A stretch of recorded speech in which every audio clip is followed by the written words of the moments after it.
We talk about military strength and the importance of having a well-equipped armed forces. And frankly, I think the West still outguns in the most part some of its rivals and more hostile states. And looking at the BRICS network of countries, it seems to me that there are people on that roll call, Russia, China, even South Africa, who want to see the end of Western dominance and are using more of a grey zone warfare to get there, whether that means disrupting the economies of countries through things like blocking cargo routes. Do we need to reevaluate our relationships with countries such as China, who might not be playing an upfront part right now, but somewhere they are in the mix?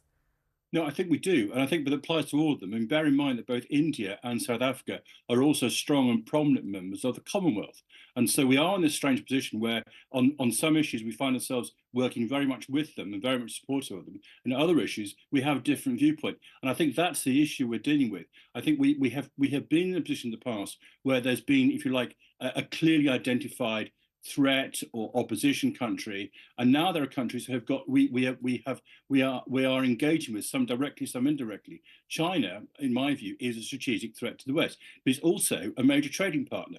So we're in this sort of dilemma position of both having to oppose them when they try and use military force or threaten to use military force, for example, to try and take over Taiwan. On the other hand, we also want trade agreements with them, we want climate change agreements with them, and so forth. And so we find ourselves in this kind of dialogue with a mixture of force, a mixture of engagement, diplomatic engagement, a mixture of other things. And that's what we need to do for the future. And I think that kind of world, which is a much more complex world, it's a mosaic world of different threats, engagement, and disengagement sometimes, is the world we're going to be in.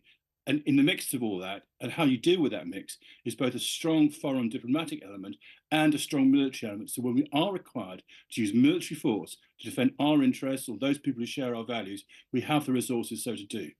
The Saudis in the past have tried to destroy the Houthi rebels and they kind of lost. Is there anything we can do? I mean, I know it's called the Devil's Alliance and all that, but hey, it's a tough world. You have to be realistic and pragmatic. Can't we get the Saudis to help us deal with the Houthis? Well, as you say, they've been engaged in a civil war there for over 8 years, and it's longer than that. I worked in Djibouti in 2011 with the Americans, and we spent a lot of our time on the Red Sea, but also looking across what was going on in the Yemen itself.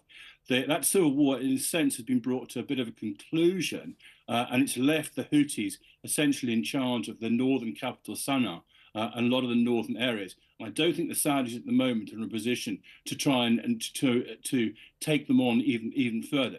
They will also, though, be interested in containing the threat, and it may well be there are elements they can do there which actually contains this and makes it clear to the Houthis that this kind of behaviour is unacceptable and will have consequences for them. Colonel Simon Diggins, thank you so much for